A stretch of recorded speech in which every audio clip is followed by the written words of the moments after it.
দেখুন, প্রথম কথা, এটা আমার জীবনের প্রথমবার। অনুভূতি তো অনেক আনন্দের এবং আমি আশাবাদী আমি জিতবো। আর প্রার্থী হিসাবে দল আমাকে মনোনয়ন দিয়েছে মানুষের কাজ করার জন্য। কৃষ্ণনগর উত্তরবাসী, তাদের জন্যে জয়লাভ করব আমি।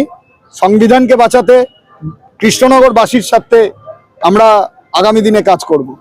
কৃষ্ণনগর উত্তর বিধানসভায় তৃণমূলেরও ভূমিপুত্র, বিজেপি থেকে যিনি দাঁড়িয়েছেন তিনিও ভূমিপুত্র, সিপিএম এরও ভূমিপুত্র। সেখানে দাঁড়িয়ে বলছে কংগ্রেসের প্রার্থী বহিরাগত, কি বলবেন? কোনোভাবেই বহিরাগত নয়। যারা বলছেন তারা হয়তো জানেন না, তাদের জানা দরকার। তাদেরও ভুল নয়, আমিও জানাইনি। বিষয়টা হচ্ছে, আমার বাড়ি মাঝদিয়াতে, আমি এই সাব ডিভিশনেরই বাসিন্দা। একটা সময় ডিলিমিটেশনের ফলে কৃষ্ণগঞ্জ বিধানসভা, যেটা এসসি 88 কৃষ্ণগঞ্জ বিধানসভা, সেটা আমার হোম বিধানসভা। আমি এসসি নই, তাই পাশের সিট এটা কৃষ্ণনগর উত্তর। তো কোনোভাবেই এটা ভূমিহীন, এই কথাটা সম্পূর্ণ ভুল। যারা বলছেন তারা জানেন না বলে বলছেন।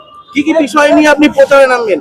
দেখুন, সবার প্রথম সেটা হচ্ছে বেলডাঙ্গার রেলগেটে যে যানজট, বেলডাঙ্গা থেকে পালপাড়া মোড় অব্দি ফ্লাইওভার তৈরি করতে হবে। দীর্ঘদিন ধরে তৃণমূল সরকার ক্ষমতায় আছে, বিজেপি বড় বড় কথা বলছে, কিন্তু এই মানুষের যে প্রকৃত সমস্যা সেটা নিয়ে কথা বলছে না। দ্বিতীয়ত, অঞ্জনা খালকে বাঁচাতে হবে এবং জলঙ্গি নদীকে বাঁচাতে হবে। পাশাপাশি বেকারের কর্মসংস্থান, সংবিধানকে বাঁচানো, আর সব থেকে যেটা গুরুত্বপূর্ণ, কৃষ্ণনগরের বিখ্যাত যে মৃৎশিল্প এবং মিষ্টান্ন, সেটাকে বিশ্বের দরবারে তুলে ধরতে হবে। এই লড়াইগুলো জাতীয় কংগ্রেস করছে মানুষের সাথে। কারণ কৃষ্ণনগরের মাটি কংগ্রেসের মাটি, দুর্জয় ঘাটি, এখানে বিজেপির কোনো জায়গা নেই।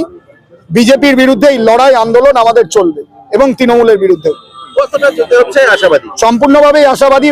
কৃষ্ণনগরের বহু মানুষ আমার সাথে যোগাযোগ করছেন, সাধারণ ভোটার বারবার বলছেন, কম বয়স ইয়ং ব্যক্তি, তারা ভোট দিতে মুখিয়ে আছে।